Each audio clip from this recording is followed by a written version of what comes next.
الحمد لله نحمده ونستعينه ونستغفره ونؤمن به ونتوكل عليه ونعوذ بالله من شرور أنفسنا ومن سيئات أعمالنا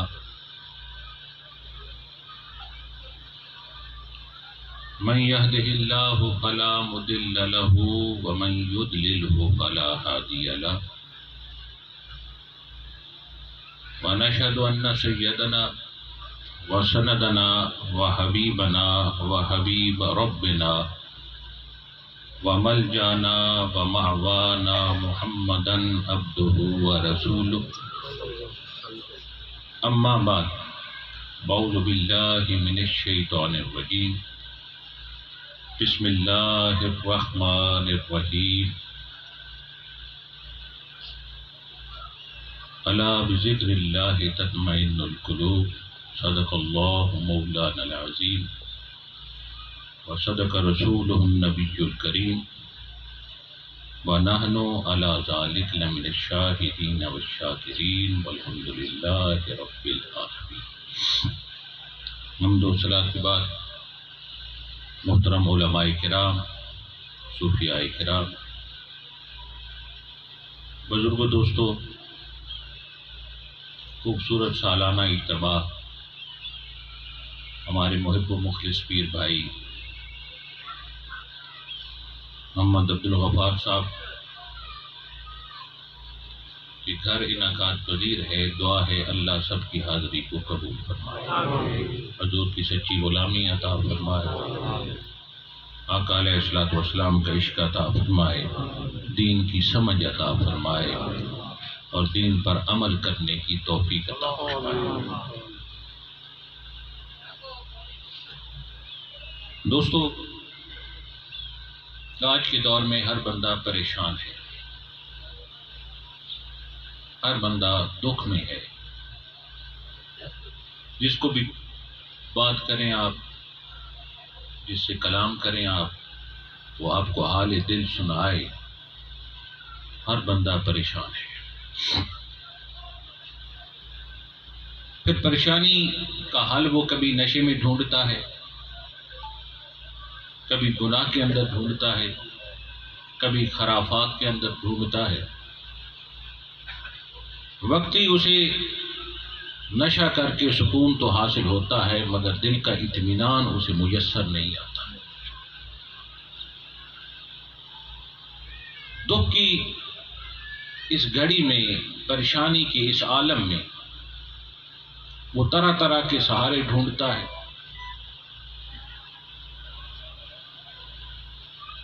مگر اسے سکون نام کی چیز کبھی میسر نہیں آتی. ڈاکٹر کے پاس جاتا ہے تو وہ گولی لکھ دیتا ہے کہ یہ کھا لے تجھے نیند آ جائے گا. وقتی نشہ سا ہوتا ہے، گولی کے ساتھ وہ سو جاتا ہے، مگر اسے سکون میسر پھر بھی نہیں آتا. دوستو، وجہ کیا ہے؟ آج ہر بندہ علم بھی رکھتا ہے،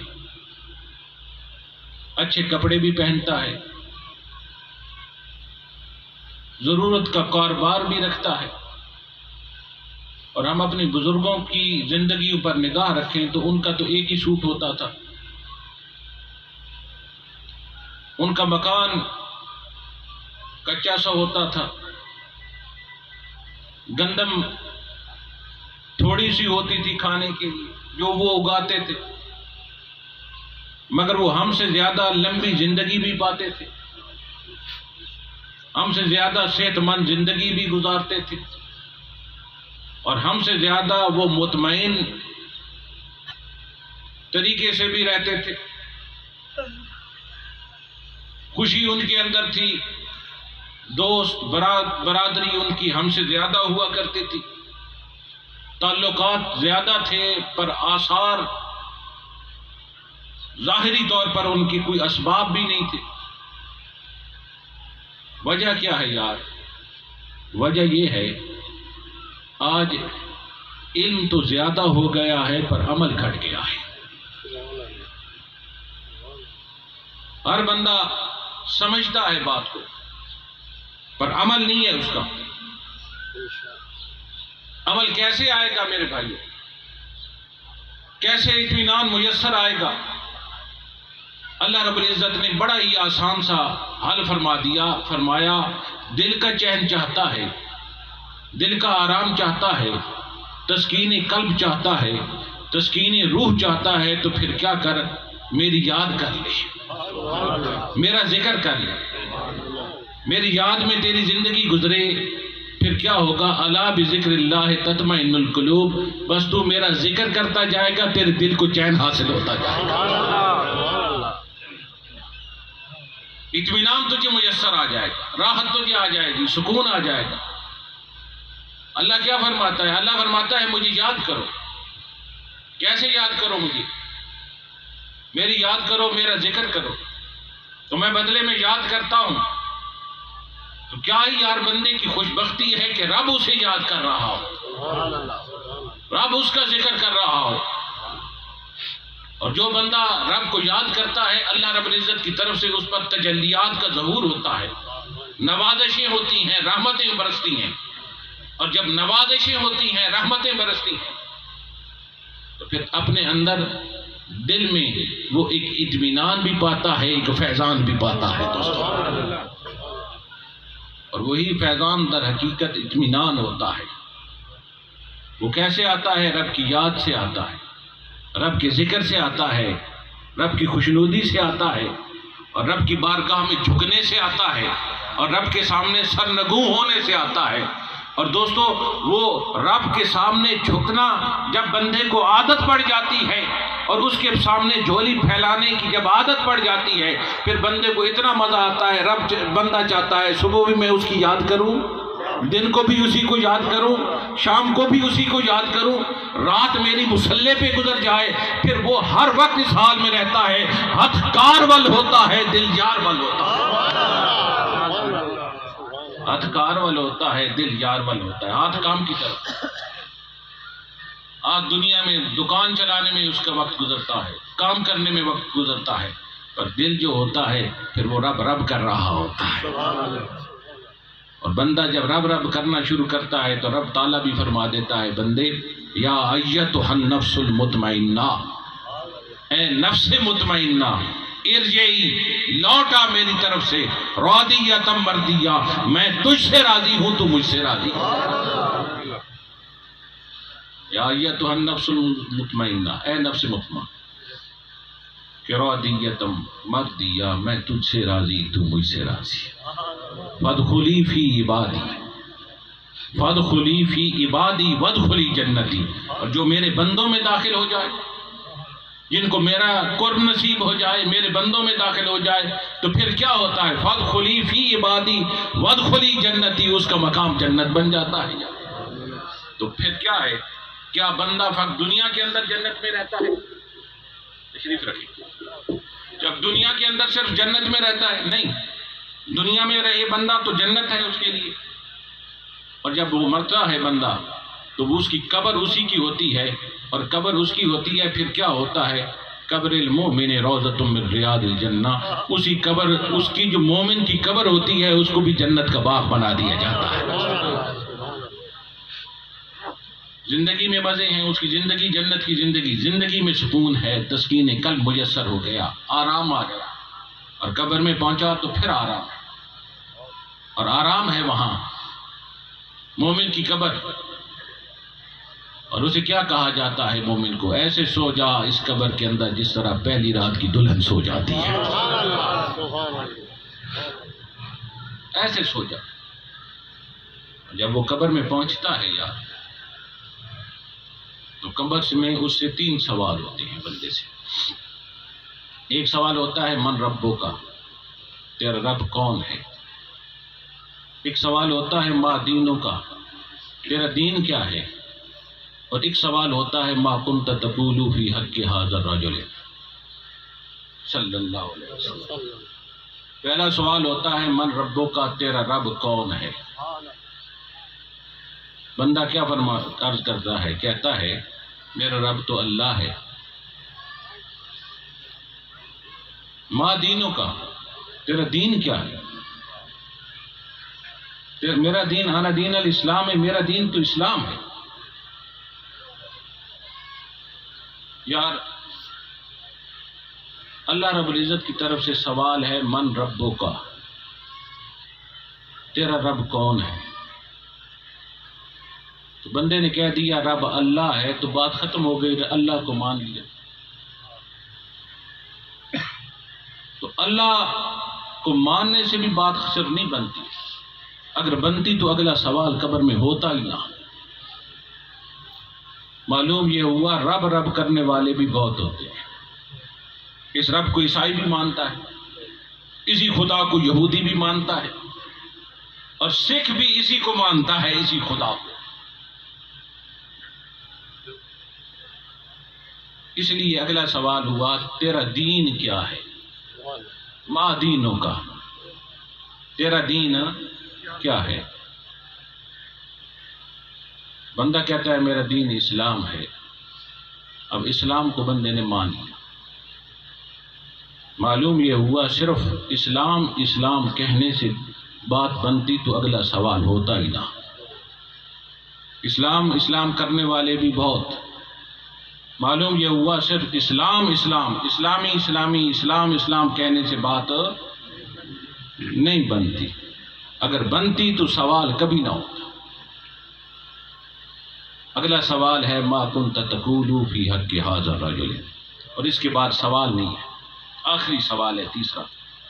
اور اس میں کیا ہوتا ہے؟ حضور سامنے آتے ہیں، میرے آقا سامنے تشریف لے آتے ہیں، والضحیٰ کا چہرے والا سامنے آتا ہے، واللیل کی زلفوں والا سامنے آتا ہے، مازاق کی آنکھوں والا سامنے آتا ہے، ید اللہ کے ہاتھوں والا سامنے آتا ہے، علم نشرہ کے سینے والا سامنے آتا ہے، اور سوال ہوتا ہے ما کنت تقول فی حق ھذا الرجل. بتا اس دنیا میں تو جب رہتا تھا اس کے بارے میں تیرا عقیدہ کیا تھا؟ تیرا عقیدہ کیا تھا؟ حضور سامنے ہیں، یہاں بات مان لو. پہلے تھا من ربو کا، تیرا دین کیا ہے؟ رب کون ہے؟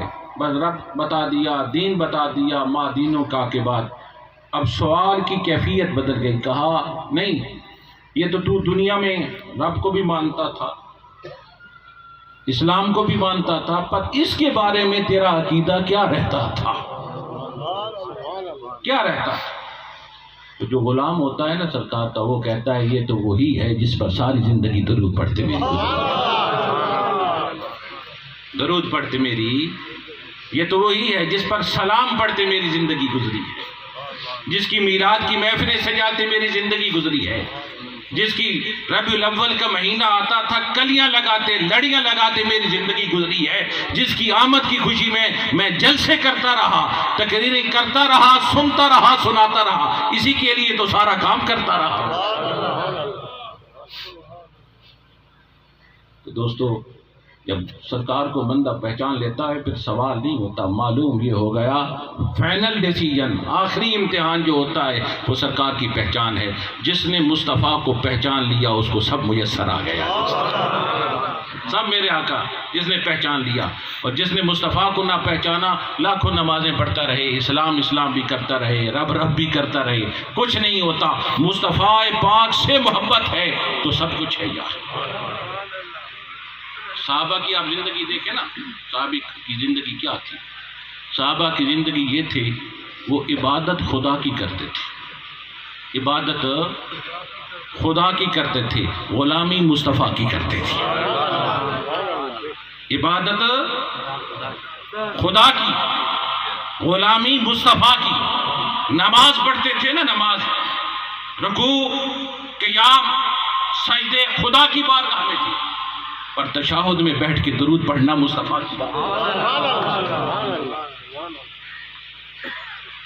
عبادت خدا کی، غلامی مصطفیٰ کی. خدا بھی کہتا ہے رضی اللہ عنہم ورضوا عنہ، میں ان سے راضی ہو گیا یہ مجھ سے راضی. عبادت خدا کی کرنی چاہیے، اطمینان قلب تمہیں میسر آئے گا رب کی یاد سے، پر غلامی مصطفیٰ کی ہو، اطاعت مصطفیٰ کی ہو، مصطفیٰ سے تعلق جڑا ہوا ہو تو سارا بیڑا پار ہے. دوستو کیا کیا باتیں آپ کو بتاؤں، جو رب کی یاد کرنے والے ہوتے ہیں ان کا کیا طریقہ ہوتا ہے، کیسے ان کی زندگی گزرتی ہے، کیا انداز ہوتا ہے۔ ایک صحابی ہیں حضور علیہ السلام کی جن کا نام ہے اسید ابن حضیر رضی اللہ تعالیٰ عنہ۔ اسید ابن حضیر بڑے مشہور صحابی ہیں، اسید ابن حضیر۔ ان کا طریقہ تھا، رات ہوتی تھی، رات لوگ سو جاتے تھے، وہ اٹھ بیٹھتے تھے۔ ان کا اپنا حال ہوتا ہے، جو رب کی یاد میں لگ جائیں ان کا اپنا انداز ہوتا ہے، اپنا طریقہ ہوتا ہے۔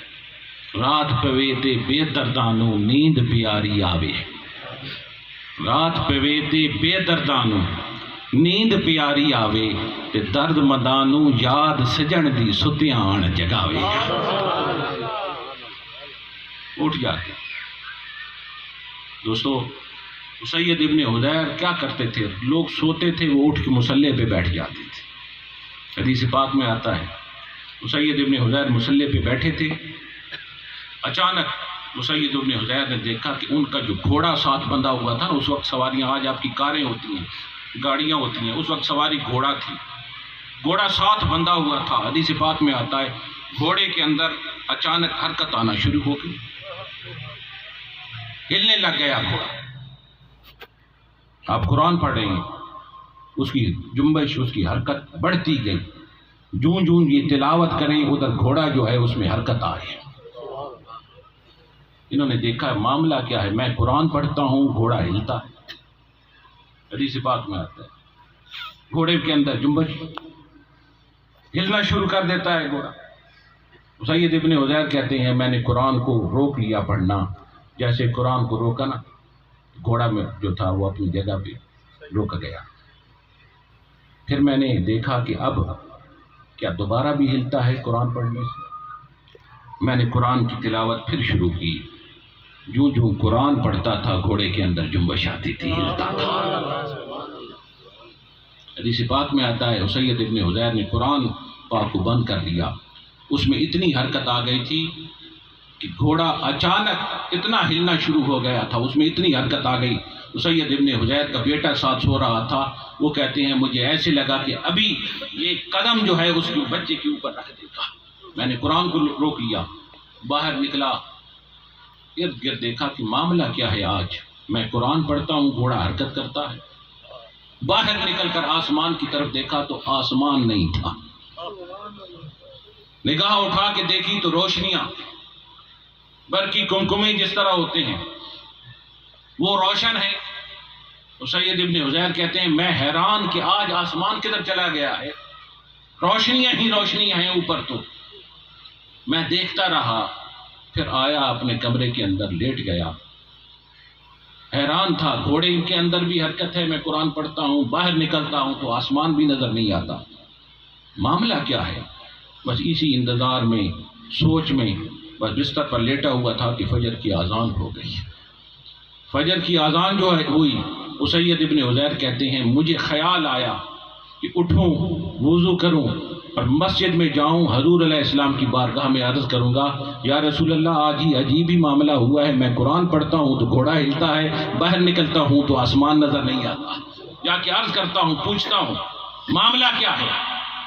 اسید ابن حضیر کہتے ہیں میں نے وضو کیا، تیاری کی، تیاری کرنے کے بعد مسجد جو پہنچا تو کالی کملی والا نماز پڑھا رہا تھا۔ یار کیسی وہ نماز تھی، وہ کیسی نماز تھی، مصطفیٰ پڑھانے والا ہے، صحابی پڑھنے والا، کیسی نماز ہو گیا، کیا ان کی خوش بختی تھی۔ آج لاکھوں کوئی بندہ تھا کہ باتیں کر لے، پر جو سجدے صحابہ نے مصطفیٰ کی اقتداء میں کیے ہیں ان کا کون مقابلہ کر سکتا ہے؟ کون مقابلہ کر سکتا ہے؟ دوستو اسید ابن حضیر کہتے ہیں میں نے ابتداء میں فجر کی نماز پڑھی سرکار کی ابتداء میں، اور نماز جب میں نے پڑھ لی صحابہ حضور سے ملنے لگے، ملاقات کی، ملاقات کرنے کے بعد کوئی اپنا حال دل سناتا، اچانک میری باری آئی تو میں قریب ہو گیا، عرض کی حضور آج عجیب ہی معاملہ ہوا ہے، رات کو میں قرآن پڑھتا تھا، تلاوت کرتا تھا قرآن کی، تلاوت کرتے کرتے میرا گھوڑا اچانک ہلنے لگ گیا اور اس سٹیج پر پہنچ گیا تھا، میرا بیٹا ساتھ سویا ہوا تھا، مجھے لگتا تھا ابھی اس پہ قدم رکھ دے گا۔ میں انتظار میں رہا، یہ معاملہ کیا ہے، سوچ میں پڑ گیا، میں نے قرآن کو بند کیا تو گھوڑا آرام سے کھڑا ہو گیا۔ اور ایک اور بات بھی ہے حضور، باہر نکلا تو آسمان نہیں تھا، ہر طرف روشنیاں ہی روشنیاں تھیں، برق کی کمکمے جل رہے تھے، میں حیران تھا معاملہ کیا ہے۔ سرکار دو عالم علیہ السلام مسکرا دیے، فرمایا او سید ابن حضیر قرآن رات کو پڑھا کر، قرآن کی تلاوت رات کو کیا کر۔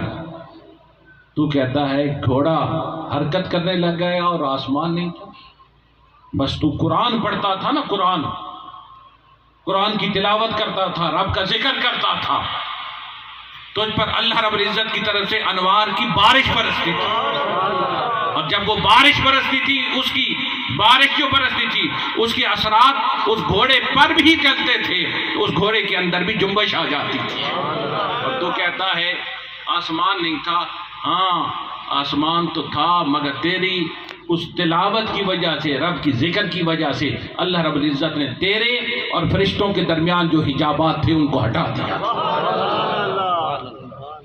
حجابات ہٹا دیا تھا۔ وہ روشنیاں نہیں تھیں، وہ فرشتے وہاں عالم ملائکہ کے اندر رب کی یاد کر رہے تھے، وہ روشنیاں نہیں تھیں، وہ فرشتے چمک رہے تھے۔ رات کو تلاوت کیا کر، قرآن پڑھا کر۔ سرکار فرماتے ہیں او سید ابن حضیر تو تلاوت تو کیا کر۔ دوستو سیدنا سید ابن حضیر قرآن کی تلاوت کرے تو اس کے اثرات جانور پہ پڑتے ہیں، رب کا ذکر کرے تو ساتھ جانور پہ، گھوڑا ہلنے لگ گیا تھا نا، قرآن تو سید ابن حضیر نے پڑھا تھا، وہ گھوڑے نے تو قرآن نہیں پڑھا تھا، وہ تو جانور تھا۔ کس نے پڑھا؟ وہ سید ابن حضیر نے پڑھا۔ ایک جانور بھی ہو نا، اگر ذکر والے کا قرب اسے میسر آ جائے، ذکر والے کا، رب کی یاد کرنے والے کا قرب اسے میسر آ جائے تو وہ جانور بھی خالی نہیں رہتا، جانور خالی نہیں رہتا۔ اور اگر انسان کو اس ذکر والے کا قرب میسر آ جائے، رب کی یاد کرنے والے کا قرب میسر آ جائے، اللہ کی یاد کرنے والا، تسبیح پھیرنے والا، رات مصلی پہ گزارنے والے کا قرب میسر آ جائے کسی بندے کو، وہ اس کے پاس، اس کے دربار پہ یا اس کی درگاہ پہ یا اس کے حجرے پہ چلا جاتا ہے اور وہ رب رب کر رہا ہوتا ہے، تسبیح پھیر رہا ہوتا ہے۔ یار جب جانور خالی نہیں رہتا تو بندہ کیسے خالی رہتا؟ اس لیے تو میاں محمد بخش نے کہا ہے مرشد دے دروازے ہوتے تے محکم لائیے جھوکا، مرشد دے دروازے ہوتے تے محکم لائیے جھوکا، نویں نویں نہ یار بنائیے وانگ کمینے لوکا۔ مرشد کے دروازے پہ پکیا ڈیرا ہو، اور مرشد بھی وہ جس کی صبح بھی رب کی یاد میں گزرے، رات بھی یاد میں گزرے، 95 سال عمر ہو جائے پر ایسی نماز نہ ہو جو ہے جماعت کے ساتھ نہ ہو جائے، ذکر کرتے زندگی جس کی گزری ہو، یاد کرتے جس کی زندگی گزری ہو۔ دوستو یہی تو ہے انسان کو اطمینان قلب میسر ہوتا ہے رب کی یاد کے ساتھ۔ دیکھو نا یار، ہم پریشان ہوتے ہیں، اللہ والوں کی درگاہوں کی طرف رخ کرتے ہیں، اللہ والوں کی مزارات پہ جاتے ہیں۔ قبرستان میں اتنی مزارات ہوتی ہیں، اللہ والوں کی مزارات کی طرف کیوں جاتے ہیں؟ ان پہ چلا جائے گا۔ معلوم یہ ہوا جو بندہ وہاں جاتا ہے نا اسے اطمینان قلب آتی ہے، میسر، یطمئن قلبی میسر آتا ہے، یطمئن قلبی، اطمینان قلب میسر آتا ہے۔ آپ سوچیں کہ ہم پریشان ہوں، ان کے دروازے پہ چلے جائیں، ہمیں اطمینان آ جاتا ہے۔ وہ مزار والا کتنا اطمینان، وہ مزار والا کتنا اطمینان۔ آپ درباروں پہ چلے جاتے ہیں، عبداللہ شاہ صاحب غازی رحمۃ اللہ تعالیٰ علیہ پہ چلے جاتے ہیں، کوئی کسی دربار پہ چلا جاتا ہے، اطمینان قلب میسر اسے آتا ہے. آپ باہر والے جو چند لمحوں کے لیے وہاں گئے آپ کو اطمینان آ رہا ہے، اور جو صاحب مزار ہے وہ کتنا ہی اطمینان میں ہوگا، وہ کتنا سکون میں ہوگا. اور اس کی سکون کی وجہ کیا ہے؟ اس کی وجہ یہ ہے دن بھی اس کی رب کی یاد میں گزری ہے، رات بھی رب کی یاد کے اندر گزری ہے، رب کے ذکر کے اندر گزری ہے. یہ اللہ والوں کے پاس نگاہ ہوتی ہے. جو آنے والا وہ جس طرح سید ابن عزیر ذکر کا اثر گھوڑے پہ ہوا تھا، اسی طرح اللہ والوں کی نگاہ کا اثر آنے والے بندے پر ہوتا ہے، اس کی کیفیت بدل جاتی ہے. اور وہ دیکھو یار کہ وہ زمین پہ کھڑے ہیں، آسمان ان کو نظر نہیں آ رہا، عالم ملائکہ کے اندر فرشتوں کو دیکھ رہے ہیں. حدیث پاک میں سید ابن عزیر، اگلا اسٹیپ اس حدیث کا یہ تھا، اگلا حصہ اگلا پارٹ یہی تھا کہ انہوں نے باہر نکلا تو آسمان کو دیکھا اور اس آسمان میں ملائکہ کو دیکھا. یہی سرکار نے فرمایا کہ فرشتوں کو دیکھا. اب ذکر کرنے والا یار، ذکر کرنے والا، رب کی یاد کرنے والا حضور کا غلام ہو تو وہ ایک جہان سے دوسرے جہان میں دیکھ سکتا ہے. ایک جہان سے عالم دنیا میں تھے نا، گھر میں تھے، اور وہ فرشتے تھے عالم ملائکہ کے اندر. فرشتوں کو دیکھا تھا کہ وہ رب کی یاد کر رہے تھے نا، تو وہ کہاں تھے؟ دنیا کے اندر تھے. ایک جہان میں رہتے ہوئے دوسرے جہان کو دیکھ رہا ہے. تم وجد و ہا کا چہرے والا عالم برزخ میں ہے، مزار کے اندر وہاں لیٹے ہوئے ہماری تمہاری اس محفل کو نہیں دیکھ رہا ہے، غلاموں کے جمع ہونے کو نہیں دیکھ رہا. جب اس کے غلام کی یہ شان ہے کہ وہ ایک جہان سے دوسرے جہان دیکھتا ہے، فرشتوں کو دیکھتا ہے، تو مصطفیٰ پاک کی شان کا کیا عالم ہے یار، جس کی وجہ سے سارے شان والوں کو شان میسر، جس کی بارگاہ میں 70,000 ملائکہ صبح آ کے درود پڑھتے ہیں، 70,000 شام کو آ کے پڑھتے ہیں. وہ فرشتے سامنے آ جاتے ہیں ذکر والے کے پاس. تو یار پھر ذکر والے کے لیے حجاب نہیں رہتا تو مصطفیٰ کے لیے حجاب کیا سے ہو سکتی ہیں؟ مصطفیٰ بھی دیکھ سکتے ہیں، غلام دیکھ رہے ہیں.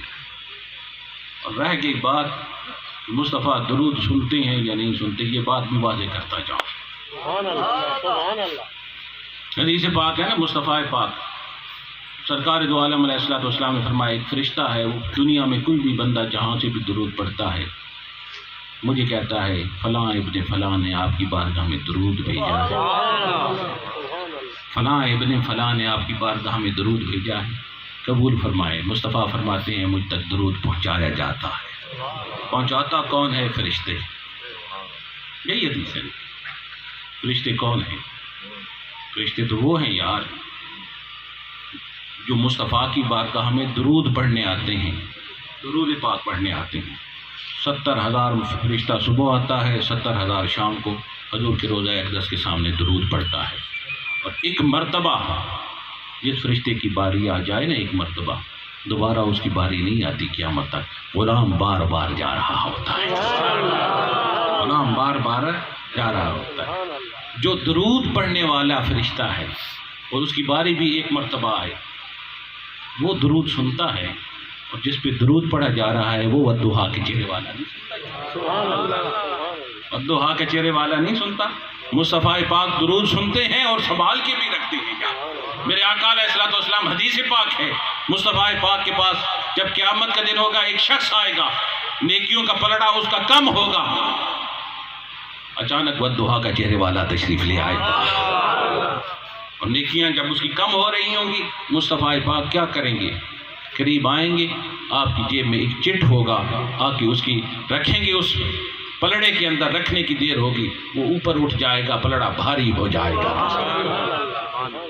آپ کہیں گے بھاری جو ہو تو وہ تو نیچے جاتا ہے، اوپر کیسے اٹھ جائے گا؟ یہ دنیا کا نظام ہے، وہاں نظام اور ہے. نیکیاں نیچے نہیں جایا کرتی، نیکیاں اوپر جایا کرتی. وہاں نیکیوں والا پلڑا جو ہے بھاری ہوتا جائے گا، اوپر کو اٹھے گا ترازو میں.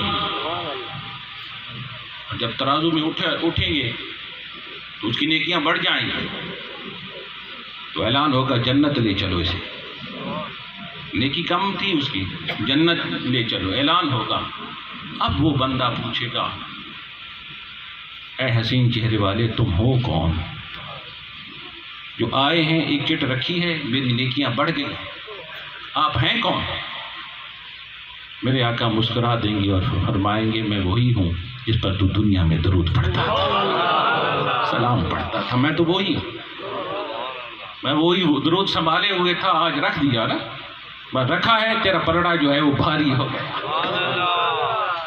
یہ ہے میرے آقا علیہ الصلوۃ والسلام کی شان۔ درود پاک پڑھا کرو، سلام پڑھا کرو، درود پڑھا کرو، اللہ کی ذکر کیا کرو، قرآن کی تلاوت کیا کرو، رب کی یاد کیا کرو، اطمینان قلب چاہتے ہو نا، دل کا سکون چاہتے ہو، نشوں میں سکون نہیں ہے، گناہوں میں سکون نہیں ہے، خرافات میں سکون نہیں ہے، سکون ہے تو رب کی یاد کے اندر ہے یار، اطمینان ہے تو رب کی یاد کے اندر ہے۔ نماز پڑھا کرو، وَأَقِیمُوا الصَّلَاةَ، نماز قائم کر، حکم ہے رب کا، نماز پڑھنے کا حکم ہے، نماز پڑھا کرو اور قرآن پڑھا کرو، قرآن کا کچھ حصہ یاد رکھا کرو، تصحیح کرایا کرو قرآن کی، اگر نہیں آتی سمجھ تو مولانا صاحب کے پاس جا کے قرآن کو سمجھا کرو، ہم پڑھ ٹھیک رہے ہیں، قرآن پڑھا کرو، یہ ضروری ہے یار۔ دنیا کی ساری سیاست ہمیں آتی ہے، دنیا کی ساری سیاست، دنیا کے سارے کاروبار ہمیں سمجھ آتے ہیں، پر دین کو سمجھنے کے لیے وقت نہیں ہے یار۔ حال تو ہمارا یہی ہو گیا، پہلے لوگ کچے مکانات میں رہتے تھے پر ان کی ایمان پکے تھے، مکان تو کچے تھے، ایمان پکے تھے، آج مکان پکے ہیں، ایمان کچے ہیں، مکان کچے تھے، ایمان پکے تھے، آج مکان پکے ہیں، ایمان کچے ہیں۔ ایمانوں کو پکا کرو، اور پھر ایمان ہے کیا یہ بھی بتا کرو، ایمان کیا ہے؟ ایمان نام ہے مصطفیٰ سے جان سے بڑھ سے کے محبت کرنے کا نام ہے۔ میرے آقا علیہ الصلوۃ والسلام نے فرمایا تھا، عمر فاروق سے کہا عمر مجھ سے کتنی محبت کرتے ہو، کتنی محبت کرتے ہو؟ حضور مال سے بڑھ کے آپ سے محبت کرتا ہوں، اولاد سے بڑھ کے آپ سے محبت کرتا ہوں۔ خاموش ہو گئے، سرکار نے فرمایا ایمان تیرا مکمل نہیں ہوا۔ عمر فاروق سے سرکار فرما رہے تیرا ایمان مکمل نہیں ہوا۔ کچھ وقت گزرا، میرے آقا نے پھر پوچھا عمر مجھ سے کتنی محبت کرتے ہو؟ کہا مال سے بڑھ کے پیار کرتا ہوں، اولاد سے بڑھ کے پیار کرتا ہوں۔ جب کہا جان سے بڑھ کے پیار کرتا ہوں، مصطفیٰ نے فرمایا آج عمر تیرا ایمان مکمل ہو گیا ہے۔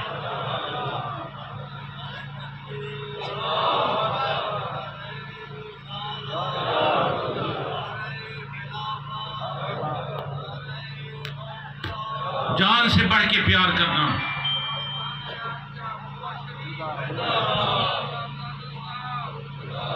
جان سے بڑھ کے پیار کیا کرو، جس نے جان سے بڑھ کے مصطفیٰ سے پیار کیا یار اس کا ایمان مکمل ہے۔ اور یاد رکھنا میرے بھائیو، زندگی کھانے پینے کا نام نہیں ہے، زندگی چلنے پھرنے کا بھی نام نہیں ہے، زندگی پیسے بنانے کا بھی کام نہیں ہے، نہ زندگی ہے کیا۔ قرآن نے فیصلہ کچھ اور دیا ہے، قرآن کہتا ہے کئی ہیں چلتے پھرتے ہیں مردہ، قرآن کہتا ہے کئی ہیں چلتے ہیں، بازار میں پھر رہی ہیں، دکان پہ بیٹھے ہیں، گھر میں پھر رہے ہیں، قرآن کا فیصلہ ہے وہ مردہ ہے۔ یہی قرآن بتاتا ہے کئی ہیں مزار میں پر ہیں زندہ، کئی قرآن کا فیصلہ ہے چلتے ہیں پھرتے ہیں مردہ، کئی ایسے ہیں مزار کے اندر مگر ہیں زندہ۔ زندگی ہے کیا؟ زندگی نام ہے ایمان کا یار، جس کے پاس ایمان ہے وہ زندہ ہے، اور جس کے پاس ایمان نہیں ہے وہ مردہ ہے۔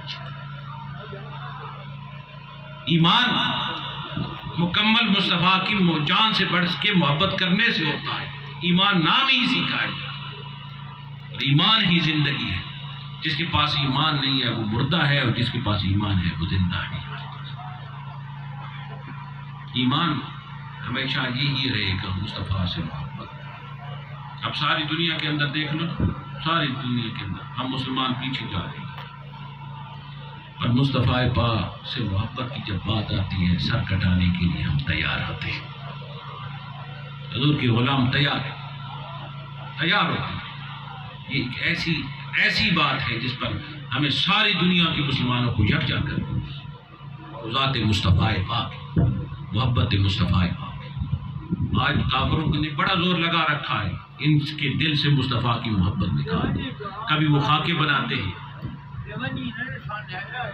کبھی کیا کرتے ہیں، کبھی کون سی بیعت بھی کرتے ہیں۔ ان کے دل سے محبت نکل جائے، وہ جتنا زور لگاتے ہیں ادھر رب اتنی ہی محبت مسلمانوں کے دل میں ڈالتا، محبت بڑھتی جاتی ہے۔ دوستو، حضور سے محبت کرو، حضور سے عشق کرو، اللہ کی یاد کرو، اللہ کا ذکر کرو۔ میں نے کہا تھا نا ابتدا میں، صحابہ کا طریقہ اپنا لو۔ صحابہ کا طریقہ کیا تھا؟ عبادت خدا کی تھی، غلامی مصطفیٰ کی تھی۔ عبادت خدا کی تھی، غلامی مصطفیٰ کی تھی۔ اور پھر خدا کہتا ہے میں تم سے راضی ہوں، تم مجھ سے راضی ہو۔ رب کی یاد کرو، رب کا ذکر کرو۔ الا بذکر اللہ تطمئن القلوب۔ دلوں کا چہر چاہتے ہو، دلوں کا آرام چاہتے ہو، دلوں کا سکون چاہتے ہو، تو پھر کیا کرو؟ میری یاد کر لو، میرا ذکر کر لو، تسبیح پھیر لو، تلاوت کر لو، میری یاد کر لو۔ اللہ فرماتا ہے تیرے دل کو آرام آ جائے گا۔ ذکر کیا، اللہ کی یاد کیا۔ دعا ہے اللہ اس محفل کو قبول و منظور فرمائے، ہمارے غفار صاحب کی علم میں، عمل میں برکتیں عطا فرمائے، ان کے ذوق میں برکت فرمائے۔ یا اللہ تو کرم فرما، برکت عطا فرما، یا اللہ کی مہربانی فرما۔ آمین۔ الحمدللہ رب العالمین والعاقبۃ للمتقین والصلاۃ والسلام علی سید الانبیاء والمرسلین۔ یا اللہ جو ذکر و اذکار ہوا تیرے اور تیرے محبوب کی تعریف و توصیف ہوئی، اسے اپنی بارگاہ لا جزال کے اندر قبول و منظور فرما۔ اس کا ثواب تو